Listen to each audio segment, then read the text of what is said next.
오늘 제가 준비한 것은 저희 시즌 의료재단에서 하고 있는 AI 연구, 그리고 SAMD, 처음 들어보시는 분들이 대부분이실 것 같습니다만 소프트웨어형 의료기기라고 해서 인공지능 기반으로 소프트웨어가 의료기기 역할을 하고 있어서 FDA를 비롯한 의료계에서 이제 이런 용어를 만들어냈습니다. 그래서 SAMD와 저희 의료재단의 AI 연구에 대해서 말씀을 드리겠습니다. 저희 그 시즌 의료재단을 먼저 소개를 좀 드려야 될 것 같은데요. 예, 저희 시즌 의료재단이라고 아마 2년 전에는 전혀 들어본 적이 없으실 것 같아요. 이번 코로나 사태를 맞이해서 코로나 방역 일선에서 저희가 이제 역할을 하면서 많이 알려주신 것 같습니다. 저희 시즌 의료재단은 지난달 26일에 32주년 기념식을 했습니다. 1990년에 설립이 되어서 지금 1200명 정도의 임직원이 일을 하고 있는데 전문의 선생님들만 해서 저희 4월 기준에 이제 61명이 한 70분 가까이 되시고 전문의 포함한 석박사 인력 그리고 임상병리사까지 합쳐서 한 520명 정도 근무하고 있는 우리나라 최고의 수탁 검사 전문기관이라고 할 수가 있겠습니다. 아마 코로나 전에 이 업계에서 가장 그 이름이 알려진 회사는 녹십자의료재단이라고 다들 알고 계실 텐데 저희가 이제 PCR 검사에서 독보적인 능력을 발휘를 해서 최근 2년 동안 저희가 시장에서 제일 이제 1등으로 성장을 했다고 말씀을 드릴 수 있겠습니다. 저희 그 주요 업무는 분자 진단, 진단검사, 병리검사. 다시 말씀드리면 여러분들께서 어떤 질환이 있으실 때 동네 병의원에 가서 의사 선생님들하고 상의를 하시고 뭐 피를 뽑으시거나 아니면 뭐 내시경 검사를 하시거나 이런 검사를 많이 하실 거예요.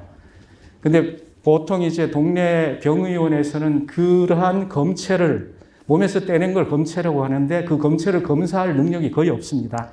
간단한 그런 뭐 당뇨 검사 이런 정도는 하실 수가 있고 혈액형 검사는 할 수가 있습니다만은 유전자 검사라든가 이런 건 못 하시기 때문에 병원에서 저희한테 검사를 의뢰를 합니다.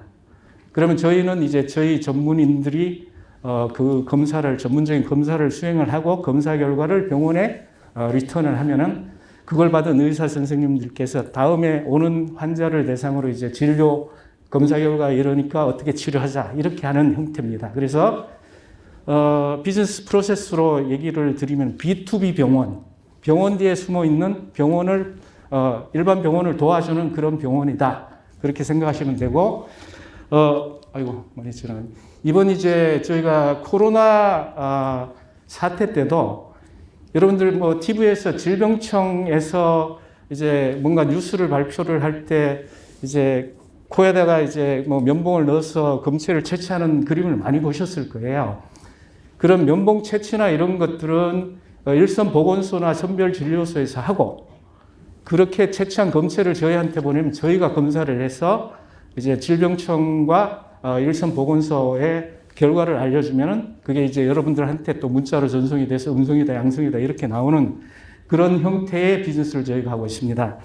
근데 저희가 이제 서울에 그 조금 그 변두리라고 할 수가 있습니다만은 그 용답동, 그 성동구 용답동에 본원이 있고, 그 다음에 부산 경남센터, 대구 경북센터, 광주 호남센터, 대전 충청센터, 전국 5개 광역시에 저희 이제 검사센터가 있어서, 굉장히 지근거리에서 이런 검사를 이제 해드리는 그런 검사 기관이라고 할 수가 있겠습니다.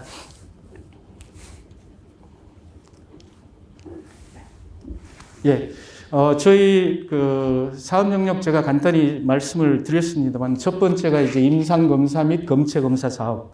아까 말씀드린 대로 병의원에서 의뢰받은 각종 검사를 저희가 수행을 하는 그런 이제 사업이 주된 사업이고 그 다음에 중요한 사업이 주로 이제 정부가 정책적으로 하고 있는 여러 가지 국책 연구가 많이 있습니다. 최근에 이제 코로나 항체 보유 검사 뭐 이런 것들도 했는데 저희가 했습니다. 그런 유의 이제 그 용역 사업도 저희가 용역 R&D 사업도 하는데 거기에는 일반 제약업체가 임상 시험을 이제 의뢰를 하면 저희도 이제 검사를 해주고요. 그 다음에 마지막으로 저희가 이제 의료기관답게 사회공헌, CSR 사업도 많이 하는데, 주로 이제 질병검사와 관련된 의료봉사를 국내에서 많이 하고 있습니다. 저희 그 미션 중에 하나가 이제 인류의 건강과 행복에 기여하는 게 있어서 그것을 꾸준히 실천을 하고 있습니다. 그리고 저희 연역은 아까 말씀드린 대로 90년 10월에 현대의학연구소로 설립이 되어서 10년 뒤에 네오딘 의학연구소가 되었다가 2014년도에 이제 그 PCR 기술로 유명한 주식회사 시젠이 여기와 제휴를 하면서 저희가 이제 참여를 해서 시젠 의료재단이 되었고, 메르스 지카 바이러스 기억하실 겁니다. 이제 2016년도에 저희가 이제 PCR 기술을 가지고 국가 감염증에 대비를 하면서 저희가 지정 의료기관이 되었고, 이번에 이제 2020년도엔 코로나, 그리고 작년 말에 이제 코로나 방역에 기여한 공로로 보건복지부 장관상을 저희가 받았습니다. 이게 잘 작동이 안 되네요. 죄송합니다. 예. 중요한 거 저희 이제 업무 프로세스를 좀 설명을 드려야 뒤에 이제 제가 설명드리는 AI 연구와 연결이 될 것 같은데, 아까 말씀드린 대로 고객의 의료기관, 고객이 저희 의료기관입니다. 전국에 한 4,000개 정도 의료기관이 있고, 저희한테 이제 의뢰를 하는 고객 의료기관이죠. 그리고 저희 시스템과 연결이 되어 있는 고객의 EMR 시스템이나 기타 이제 의뢰지를 통해서 검사가 의뢰가 되고, 또 해당 검체가 저희한테 도착을 하면은 검체에 대한 전처리를 하고, 주간 야간 저희가 24시간으로 검사를 해서 검사도 이제 거의 자동화된 검사를 합니다. 그리고 검사 결과에 대해서 오토 베리피케이션이라고 AI 기반으로 저희가 자동으로 검증도 하고, 그리고 이제 마지막으로 그 담당 전문의가 최종적으로 그 의학적 소견으로 판독을 하고 판정을 한 다음에 그 결과를 이제 저희 시스템과 의료기관의 EMR, 의사분들이 이제 차트를 기재를 하시는데 그 시스템과 연결된 의료기관이 한 반 정도 됩니다. 그렇지 않은 데는 저희 이제 홈페이지에서 엑셀을 다운받거나 뭐 그런 식으로 결과를 받으시는데, 대부분의 검사가 원데이 검사 시스템입니다. 아침에 접수를 해서 검체가 한 서너 시간 뒤에 도착을 하면은 저희가 이제 오후나 야간에 검사를 하고 그 다음날 한 7시까지 결과를 알려드리면은 병원이 보통 9시에 개원을 해서 그날 이제 그 전날 검사한 결과를 바탕으로 환자를 진료를 하는 그런 시스템이 되겠습니다. 저희 AI 연구를 설명하기 전에 소프트웨어형 의료기기 SAMD의 정의와 이 SAMD의 시장 현황, 그리고 제가 마지막으로 의료기관이 SAMD를 도입함에 있어서 의사결정 요인이 중요한 게 어떤 것이 있는지에 대해서 제가 직접 연구한 게 있어서 몇 장 이제 소개를 해드릴까 합니다. SAMD를 얘기를 하기 전에 흔히 들으신 디지털 헬스케어, 요새 굉장히 많은 얘기가 나오고 있죠. 디지털 헬스케어를 먼저 살펴봐야 될 텐데요. 2012년도에 삼성경제연구소가 헬스케어 시대 구분을 세 가지로 했습니다. 헬스케어 3.0까지. 그러니까 1.0이 이제 18세기 초에 처음으로 천년두를 접종을 하면서 이제 질병을, 그러니까 면역을 갖추면서 예방을 하기 시작한 시기가 있었습니다. 그때를 헬스케어 1.0 시대라고 하고, 그 다음에 2.0 시대는 이제 항생제가 개발이 돼서 페니실린으로 실제 질병에 감염된 환자들을 치료를 하기 시작을 했죠. 그때가 이제 2.0. 제가 죄송합니다. 이게 애니메이션을 건 게 아니고 연습을 한 게 기록이 되어 있어서 그런 것 같은데요. 그리고 이제 2001년부터 휴먼 지놈이라는 얘기 많이 들으셨죠. 유전자 지도를 그리기 시작한 그 시대. 유전자 정보를 기반으로 이제 아주 종합적으로 의료 서비스를 제공하는 시기를 이제 헬스케어 3.0 시대라고 이렇게 삼성경제연구소가 얘기를 했는데, 거기에 덧붙여서 제가 이제 4.0의 시대가 4차 산업혁명을 이제 기화로 그 IT 기술과 BT, 바이오테크놀로지가 합쳐져서 지금 디지털 기술 기반으로 의료 서비스를 제공하는 시대가 왔다. 이렇게 네 가지로 나눠봤습니다. 그리고 제가 이제 유명한 장표 두 가지를 가지고 왔는데 왼쪽은 그 KPMG가 디지털 헬스케어의 영역을 얘기를 하고 있습니다. 그 중앙에 그 원에 페이션트가 있죠. 환자가 중심이 되면서 프로페셔널, 전문 의사들, 의료 서비스를 제공하는 전문 인력들, 그리고 저희 같은 기관 또 병원들이 종합적으로 환자의 EMR 정보나 기타 우리 디지털 기기를 기반으로 생성된 여러 가지 정보를 바탕으로 종합적인 건강관리 서비스를 제공하는 게 이제 디지털 헬스케어다. 또 치료 목적보다는 예방을 또는 장기적인 그런 그 추적을 중심으로 하는 그런 이제 헬스케어를 디지털 헬스케어라고 했고, 두 번째로 딜로이트에서는 이런 헬스케어, 디지털 헬스케어의 그 산업 영역을 크게 이제 네 가지로 분류를 한 바가 있습니다. 첫 번째가 이제 원격 진료 이런 얘기가 많이 있습니다. 의사가 환자를 직접 대면하지 않고 원거리에 있는 환자들을 여러 가지 통신 장치를 통해서 진료를 하는 그런 텔레헬스를 첫 번째로 꼽고, 두 번째로 이제 여러분 스마트 기기를 통해서 뭐 건강 정보, 맥박 정보 이런 걸 많이 이제 취득을 하시지 않습니까? 스마트워치라든가 스마트폰 그런 어떤 모바일 기기를 통해서 건강을 관리하는 부분을 모바일 헬스, M헬스 또는 스마트 헬스 이렇게 부르고, 그리고 이런 정보들을 분석을 해서 그 빅데이터 분석을 기반으로 이제 헬스케어 또는 CDSS, 클리니컬 디시전 서포트를 제공하는 거를 이제 건강 분석, 그다음에 마지막으로 이제 디지털 헬스 시스템은 총체적인 건강 관리 서비스를 딜리버리를 하는 거를 모든 이제 디지털 기반으로 제공을 하는데, 거기는 잘 보이지 않으시겠습니다. PHR, Personal Health Record. 그러니까 병원에서 생성된 그 진료 기록, 또는 여러분들이 스마트워치를 통해서 축적을 한 거, 또 우리가 진료를 할 때마다 건강보험관리공단에는 그 내가 어떤 질병으로 얼마나 진료를 했고 그 진료비가 얼마 발생했다 뭐 이런 정보가 다 쌓이고 있습니다. 그런 것들을 다 모아서 전체 이제 디지털 그 기반의 헬스케어 서비스를 하는 부분을 이제 디지털 헬스 시스템이다. 이렇게 두 컨설팅 기관에서 정의를 했습니다. 이거의 이제 한 부분이 SAMD라는 말씀을 제가 드리려고 하고 있습니다. 다음 페이지부터. 예. 그리고 이제 제가 서경화라는 분이 쓴 논문을 제가 인용을 좀 하고 있습니다만은, 앞 페이지 좀 드리겠습니다. 죄송합니다. 디지털 헬스케어 기술 개발 방향은, 일단 4차 산업혁명으로 의료기기 산업이 이제 IT와 BT 기술이 결합이 되어서 변화가 되고 있다.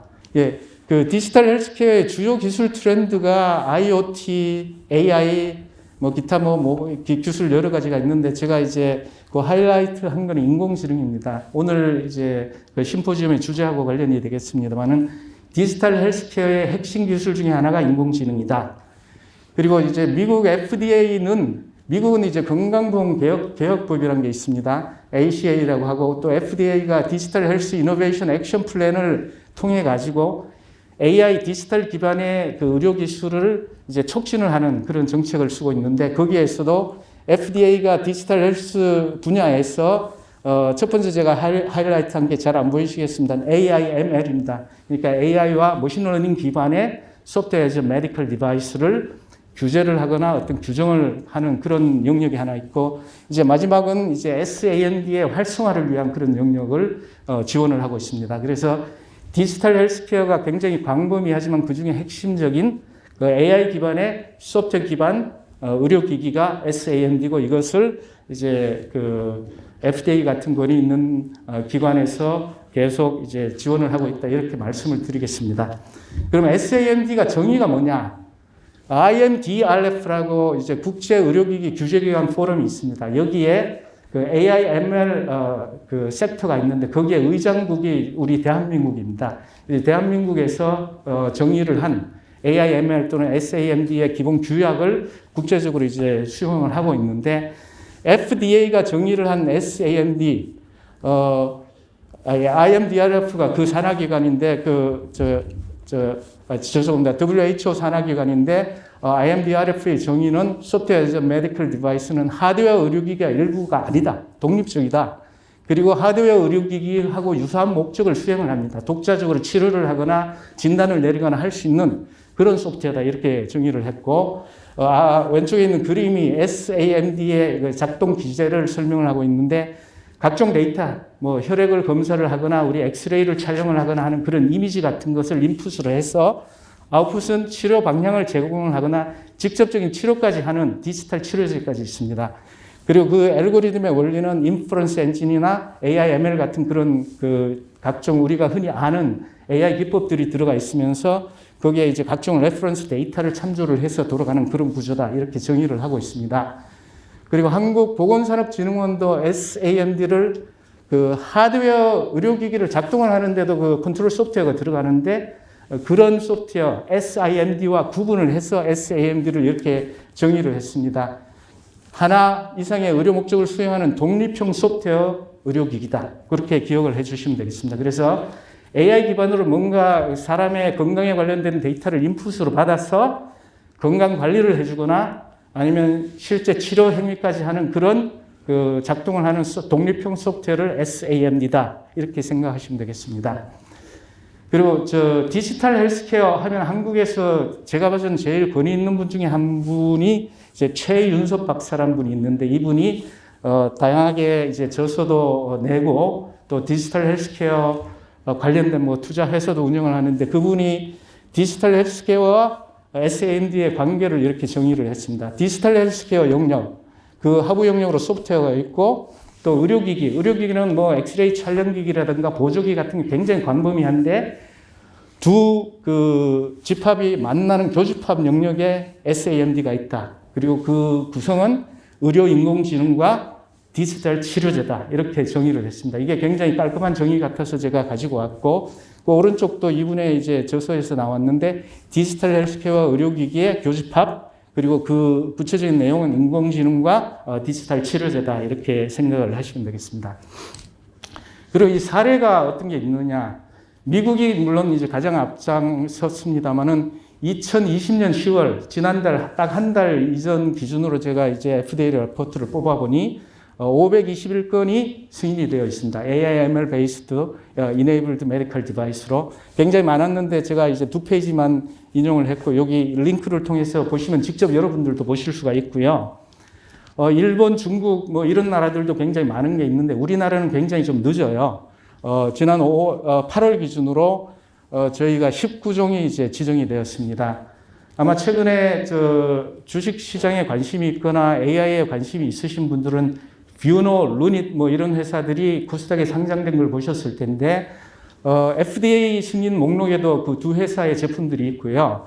뭐 유방암 진단이라든가 아니면 골밀도 진단 같은 그런 이제 그 AI 기반의 SAMD를 이렇게 혁신 의료기기로 이제 많이 승인을 받고 있는데 아직은 좀 느립니다. 저희 식품의약품안정처가 굉장히 보수적이어서 이런 그 의료기기, 혁신 의료기기 지정이 그렇게 빠르지는 않습니다. 제가 봐서는 많은 업체들이 굉장히 앞선 기술로 좋은 제품을 만들어내고 있는데 그걸 실제로 임상에서 쓸 수 있게 허가를 받는 데는 어려운 것 같습니다. 그래서 이 회사들 중에서는 국내보다 해외에 먼저 진출을 해서 활발히 비즈니스를 하는 회사들이 더 많은 것 같습니다.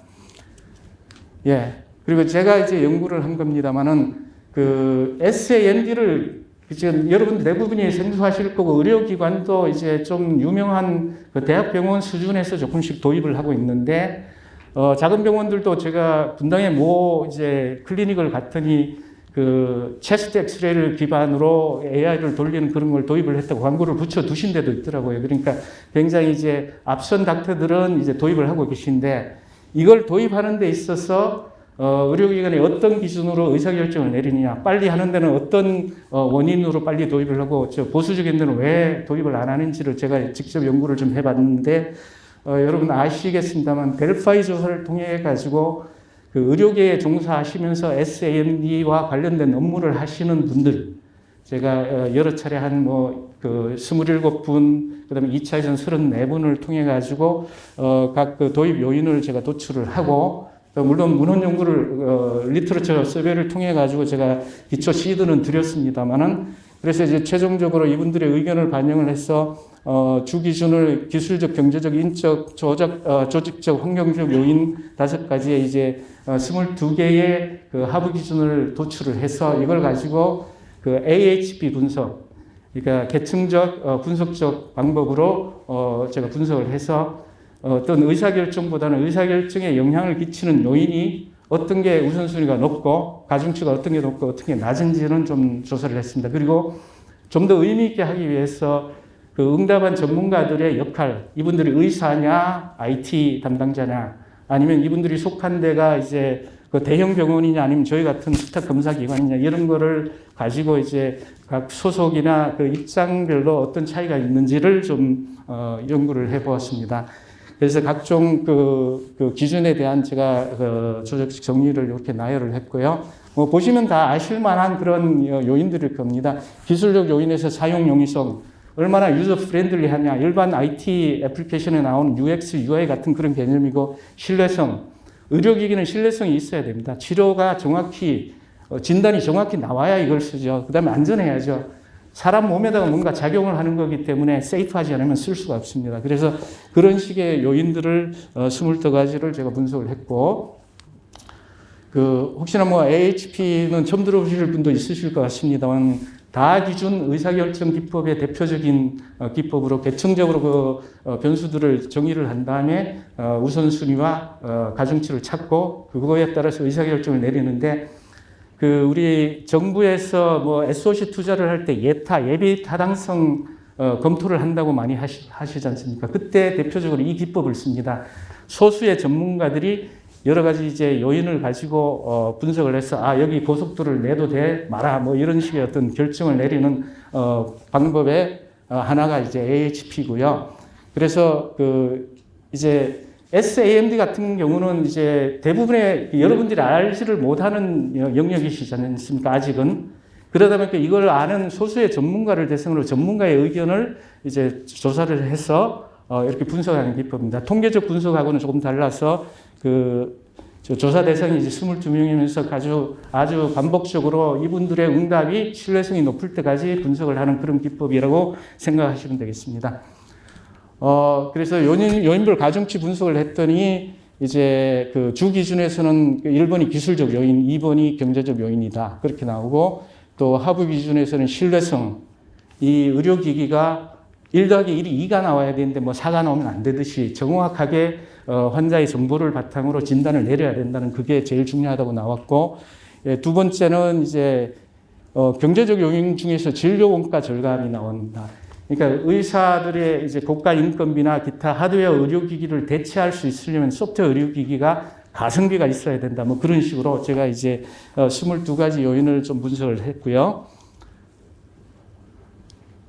그리고 이제 이런 SAMD를 도입하는 데 있어서 의료기관과 SAMD를 직접 제작을 해서 의료기관에 공급을 하는 뷰노 같은 회사, IT 회사는 또 입장이 다릅니다. 파는 입장과 사는 입장이 다른데, 거기에 이제 전문가들 대상으로 이제 비교 분석을 해서 어떤 요인, 예를 들어 최고 경영자의 지원이 가장 큰 차이가 나왔습니다. 이제 보니까 공급자 입장에서는 장사를 하려고 왔더니 병원장이라든가 어떤 재단의 이사장 이분들이 꽂히면을 사던데 그 내부에 있는 이제 의사나 이런 분들은 그거는 뭐 13위 정도 아주 중간 요인이다 이런 식의 어떤 입장 차이가 굉장히 많이 나오고 있죠. 그래서 이제 공급자 입장에서는 마케팅 전략을 세울 때 또는 병원의 의료기관 재직자 입장에서는 내부에서 어떤 요인이 제일 중요한지를 제가 이제 제시를 한번 했고요.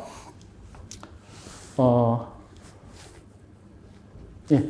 그리고 이제 의료기관도 의료법에 따라 종합병원, 병원, 의원 뭐 여러 가지가 있는데 제가 속한 검진기관까지 넣어서 각자 입장을 좀 조사도 해봤습니다. 집단에 따라서 의사결정 요인은 굉장히 달라지게 나타나는 것 같습니다. 예. 그리고, 예. 병원 내에서도, 의료기관 내에서도 이 닥터분들, 그리고 IT 담당, 저도 이제 IT 담당입니다만 IT 담당자들과 이제 닥터분들의 입장이 확연히 이제 차이가 나고 있습니다. 가장 큰 차이가 나오고 있는 게 운영 유지 비용 뭐 이런 부분인데, 의사분들은 운영 유지 비용이나 뭐 이런 것들 이제 회사 조직의 이제 살림을 또 그분들이 돈을 버는 입장이다 보니까 많이 신경을 쓰는데 IT 인력들은 그거에 대해서 관심이 없거나 뭐 그런 유의 차이가 많이 이제 나타나고 있는 거고요. 예. 예, 여기까지는 제가 이제 디지털 헬스케어와 SAMD에 대해서 좀 어떤 스터디 차원에서 말씀을 드렸으면은 마지막으로 저희가 이제 AI를 어떻게 활용을 하고 있느냐, 실제 활용을 하고 있습니다. 그리고 향후에 어떤 AI 기반의 연구를 할 건지에 대해서 말씀을 드리고 마치도록 하겠습니다. 예, 저희 시젠 의료재단은 크게 이제 인공지능 빅데이터 기반으로 크게 4가지 카테고리를 연구를 하고 있는데 저희는 데이터가 굉장히 많습니다. 의료법상 저희 같은 검사기관이 여러분들의 검체에 대한 검사 데이터를 5년 동안 보관을 하게 되는데 저희가 수탁 검사 기관의 1등이면서 시장 점유율이 25 내지 30%예요. 다시 말씀드리면 여러분들이 5년 내에 병원에 가서 뭔가 혈액 검사를 하셨다면 그 중에 3번 중에 1번은 저희 쪽에서 검사가 되었다고 이렇게 말씀을 드릴 수가 있거든요. 그런 다양한 데이터가 있습니다.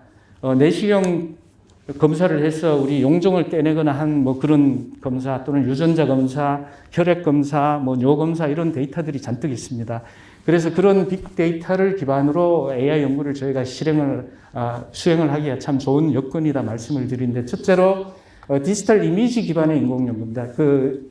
뭐 NLP 영역도 있지만은 AI에서 이미지 연구가 가장 활발한 영역 중에 하나인데 의료기관에도 이미지가 굉장히 많이 생성되죠. 엑스레이, MRI, CT, 뭐 저희도 이제 현미경으로 슬라이드를 또 보거나 하는 그런 이미지가 많기 때문에 그런 영역이 하나고, 그 다음에 의료 빅데이터 기반에 저희는 데이터를 가지고 있지만 저희가 직접 환자를 진료를 하는 데가 아니다 보니 대학병원들하고 저희가 공동 연구도 많이 하고 저희 데이터를 이제 법의 절차에 따라서 공유를 하고 IRB를 통해서 이제 같이 연구를 하는 경우가 많은데 데이터 주고받는 그런 환경 플랫폼도 저희가 구성을 하려고 하고 있고, 세 번째로는 이제 인공지능 기반 SAMD 연구개발. 저희는 이미 연구개발을 해서 뒤에서 설명드리겠습니다만은 위암과 대장암을 거의 의사 수준으로 진단을 하는 그런 AI 판독 시스템이 있습니다. 그런 연구도 하고 있고, 마지막으로 이제 저희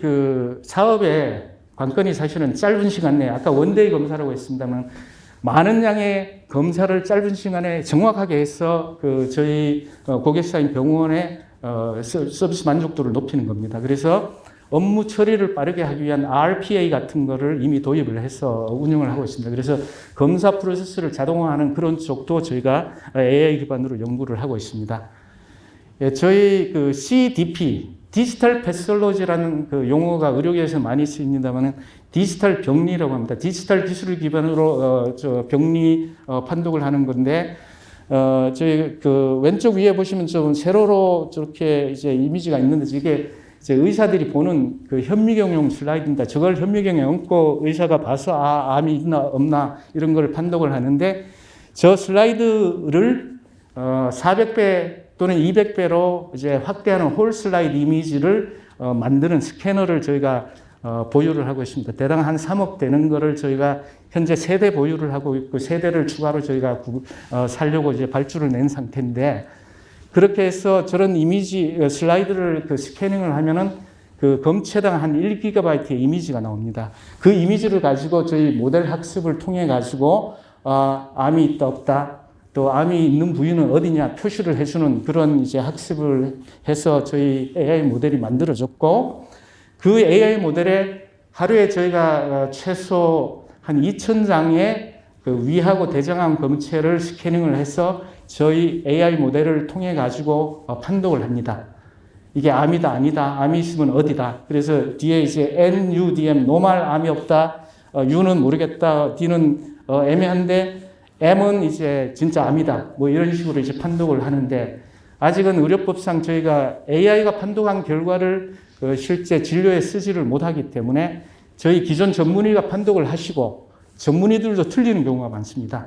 AI가 한 번 더 판독을 해서 두 전문의와 AI의 판독에 차이가 생겼을 때는 재검사를 합니다. 그렇게 해서 좀 더 정확도를 높여서 저희한테 의뢰한 병원에다 결과를 보내고 합니다. 그래서 최근도 뭐 서울대 병원 출신, 서울대 의대 출신의 아주 경력이 많은 조직병리 닥터께서 오진을 한 걸 AI가 잡아내거나 뭐 그런 역할을 하고 있죠. 지금은 이제 QC, 퀄리티 컨트롤 목적으로 이 AI를 활용을 하고 있습니다. 그리고 이걸 구동하기 위해서 저희가 이제 운영을 하고 있는 그 IT 시스템인데, 첫 번째 저 이상한 모양의 기계가 바로 헝가리의 그 3D 하이스테크라는 데서 나온 그 스캐너입니다. 굉장히 유명한 스캐너인데, 들어보신 필립스나 라이카 같은 데서도 저런 스캐너가 나오는데, 저희가 이제 다양한 스캐너를 마련을 해서 연말까지 저희가 6대를 보유를 할 예정이고, 이 스캐닝을 하면 스캐닝한 이미지가 그 컨트롤러 PC를 통해 가지고 이제 대용량 스토리지에 들어가게 되는데, 저희가 스토리지를 450TB의 바스트라는 그 스토리지를 가지고 있습니다. 바스트는 국내에서 저희가 두 번째로 도입을 했습니다만, 그 GDS라고 엔비디아에서 나온 그 일종의 프로토콜이 있습니다. GPU 다이렉트 스토리지. 그러니까 요새 이제 그 AI의 그 컴퓨팅은 GPU가 담당을 하는데, 늘 CPU의 컨트롤을 받아서 데이터를 처리를 하니 CPU가 일종의 바틀력 역할을 해서 이 스토리지가 GPU랑 직접 뭐 교신을 하는 개념이다, 이렇게 생각을 하시면 됩니다. 그래서 이 그 이미지 데이터가 그 엔비디아 그 A100 기반의 이제 GPU 서버로 우리 판독 시스템이 구성이 되어 있어서 두 그 머신이 이제 그 판독을 직접 담당을 한다. 아까 만든 그런 AI 모델이 여기서 돌아간다, 이렇게 보시면 되겠습니다. 네, 그리고 이제 저는 그 전체 검사 프로세스를 관리하는 시스템이 LIS라는 게 있습니다. 제조업체 MES라는 게 있듯이 그 검사 의뢰를 받아서 어느 환자에 무슨 검사다, 언제 들어왔다, 어떤 검체다, 그래서 무슨 검사를 해야 된다, 이런 것들을 관리를 하는 시스템이 기존에 있었는데, 실제 저희가 디지털 패솔로지 시스템, 뷰어까지 딸리고 또 AI하고 연결이 되어 있는 시스템을 만들어서 이 같은 시스템에서 닥터가 판독한 결과와 AI가 판독한 결과가 같이 관리가 돼서 차이가 나면 하이라이트가 돼서 재검이 들어가고 하는 그런 워크플로우가 작동을 하고 있습니다. 다음 PC 부탁드리겠습니다. 예.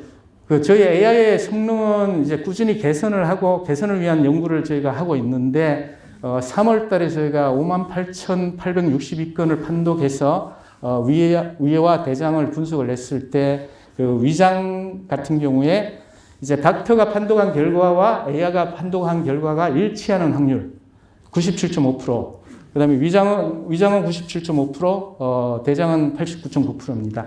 근데 여기는 아직까지 좀 그 숨어 있는 숙제가 있는데, 보통 저희한테 오는 게 그 암 그 검사를 의뢰를 하면은 10건 중에 한 건이 나올까 말까 합니다. 그러니까 나머지 암이 아닌 걸 맞추는 확률이 높기 때문에 지금 아직은 그 이렇게 일치율이 높은데, 제가 이제 뭐 액큐러시나 AUC 같은 그런 잣대로 그 평가는 이제 따로 하고 있는데, 그런 지표를 더 높이는 게 저희 숙제고 연구 과제라고 할 수가 있겠습니다.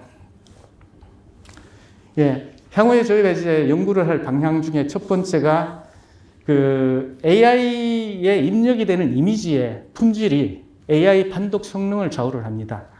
저희 또 검체는 또 그 특정 그 병인자를 현미경으로 잘 보이게 하기 위해서 염색이라는 걸 해야 되는데, 염색 시약의 그 뭐 종류라든가 염색 시점 또는 어떤 스캐너로 이 이미지를 떴는지에 따라서 같은 모델도 다른 결과를 내놓습니다. 그 아까 말씀드린 국내 업체들 뭐 FDA 인가를 받은 업체의 체스트 엑스레이 사진도 어느 병원에서는 굉장히 99%까지 잘 맞추던 게 다른 병원에 응급실 가니까 50%대로 정확도가 떨어지고 그런 상황입니다. 그래서 그 이미지, 입력 단계의 이미지를 균질화하는 이미지 노멀라이제이션 굉장히 중요한 숙제 중에 하나에서 저희가 이제 작년 이맘때 그 중기부 지원을 받아서 저희 스타트업을 같이 키우는, 저희 같은 대기업과 스타트업, 대스타 챌린지라는 그런 프로그램을 태워서 그 아산병원에서 스피노프 되어 나온 그 뭐 P 회사란 그 회사와 같이 어떤 기술 개발을 저희가 해서 모델을 만들었고 적용을 앞두고 있고요.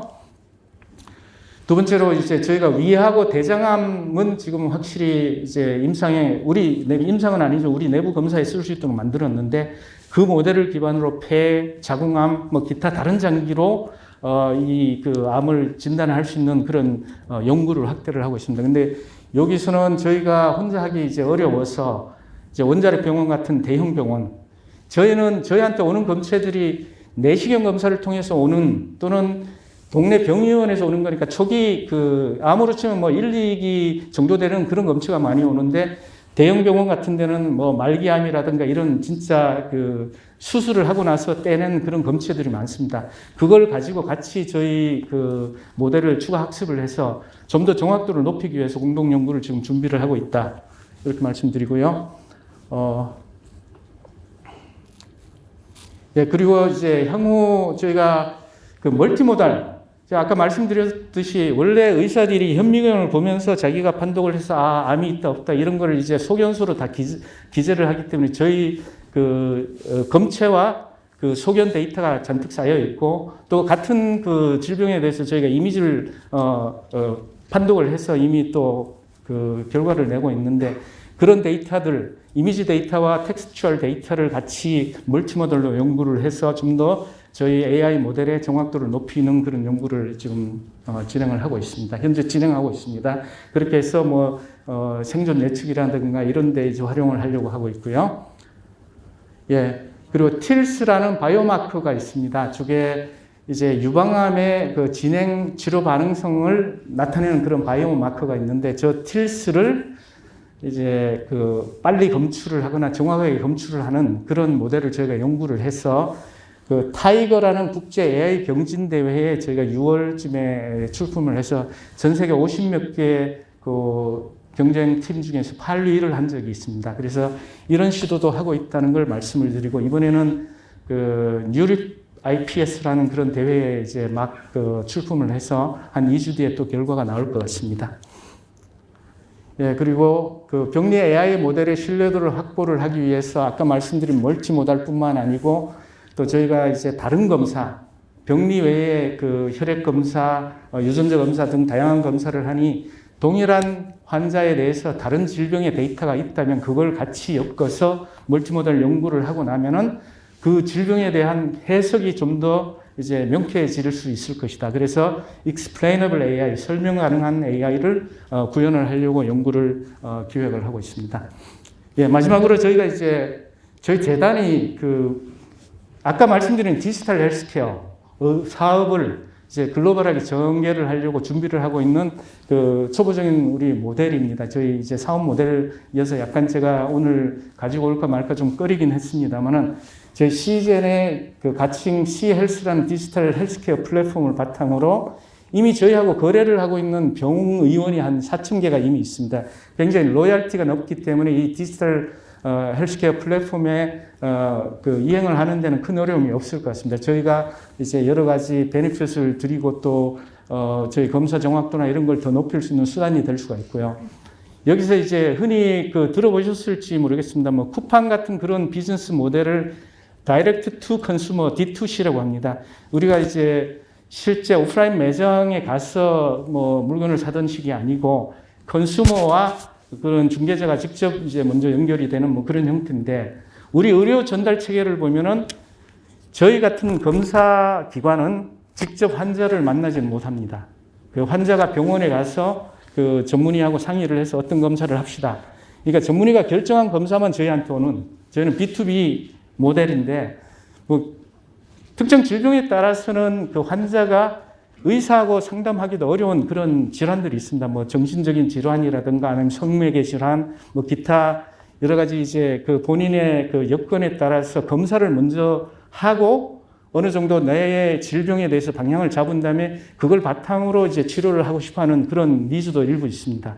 그래서 저희가 D2C로 저희가 검사를 먼저 하고 그 검사 결과를 바탕으로 치료를 저희가 권고를 하면서 우리 그 거래 병의원에서 이런 그 병원에서 이런 치료를 할 수가 있으니까 권고도 하고 그러면 이런 형태의 어떤 그 비즈니스가 순환이 되면은 거기에 이제 처방을 그 중개를 한다거나 아니면 건강기능 식품업체가 입점을 한다거나 또는 치료기를 이제 되는 그 실손보험 그 보험사가 입점을 한다거나 이런 식의 어떤 비즈니스 모델을 저희가 이런 식으로 이제 구상을 하고 있는데 불행히도 국내에서는 이런 모델을 가지고 비즈니스를 하는 게 뭐 법적인 자격도 있지만은 그 의사단체의 이익단체의 어떤 반발이나 이런 것 때문에 뭐 5, 10년 내지는 어렵다. 이렇게 생각을 하고 저희는 그 해외에 먼저 지금 진출을 하기로 했습니다. 이미 카자흐스탄에는 이미 진출을 해서 저희가 클리닉을 운영을 하고 있고 그런 나라는 그 의료 기술 수준이 많이 낮으니 오히려 이제 넓은 땅에서 우리의 이제 수준 높은 의료 기술을 가지고 그 현지에서 사업을 이제 전개를 할 계획도 하고 있는데, 참고로 카자흐스탄이라는 나라에서 코로나 검사를 전혀 못 하던 걸 저희가 가서 제일 처음 해서 이제 그 나라 방역에도 기여를 해서 작년 8월 15일에 카자흐스탄 대통령이 한국 방문을 하고 저희 뭐 이사장님하고 또 독대해서 그 사업 그 협의도 하고 한 적이 있다, 이렇게 말씀드리겠습니다. 이게 제가 준비한 마지막이고, 저희 CGN 의료재단의 향후 미래입니다. 검체 검사를 넘어선 디지털 기반의 의료 서비스를 제공하려고 준비를 하고 있다, 이렇게 소개해드리고 마치겠습니다. 감사합니다. 예.